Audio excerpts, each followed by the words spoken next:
તો મહેસાણાના વિજાપુરમાં પતિના મર્ડરનો મામલો સામે આવ્યો છે। આ સમગ્ર ઘટનાના સીસીટીવી ફૂટેજ પણ સામે આવ્યા છે। કારે એક્ટિવાને ટક્કર મારી અને ઉતારી દેવાયો મોતને ઘાટ। ઘટના બાદ અકસ્માત સર્જનાર કાર ચાલક ફરાર થયો હતો। સમગ્ર મામલે પોલીસે વધુ તપાસ હાથ ધરી છે। પોલીસ તપાસમાં બહાર આવ્યું મોટું સત્ય। તપાસમાં બ્રેઝા કારને શંકાસ્પદ ગણી તપાસ હાથ ધરી હતી। તો વિજાપુર પોલીસે સીસીટીવીના આધારે આરોપી સુધી પણ પહોંચી તપાસમાં જાણવા મળ્યું કે મૃતકની પત્ની રીટાબેને પોતાના પતિ પર વહેમ રાખતી હોવાથી તેમની સાથેના ઝઘડાઓના કારણે કંટાળીને તેમને મારવાનું કાવતરું ઘડ્યું હતું। પત્નીએ આ કામ માટે ભત્રીજા વિમલ કુમારને પૈસાની લાલચ આપી તૈયાર કર્યો હતો અને તેને મૃતકનું લોકેશન પણ મોકલતી હતી। આ કાવતરામાં પત્નીની સાથે તેની દીકરી શ્રદ્ધાબેન પણ સામેલ છે।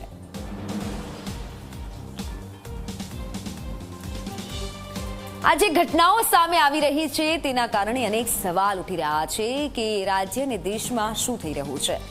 મહેસાણાથી આ જે ઘટના સામે આવી છે જેમાં પતિ પર શંકા હતી અને જેને ધ્યાનમાં રાખી જેનું કાવતરું ઘડ્યું, પત્નીની હત્યાનું કાવતરું ઘડ્યું। કાવતરામાં પત્નીની સાથે તેની દીકરી પણ સામેલ હતી। આ ઘટના બાદ અકસ્માત સર્જનાર કાર ચાલક ફરાર થઈ ગયો છે।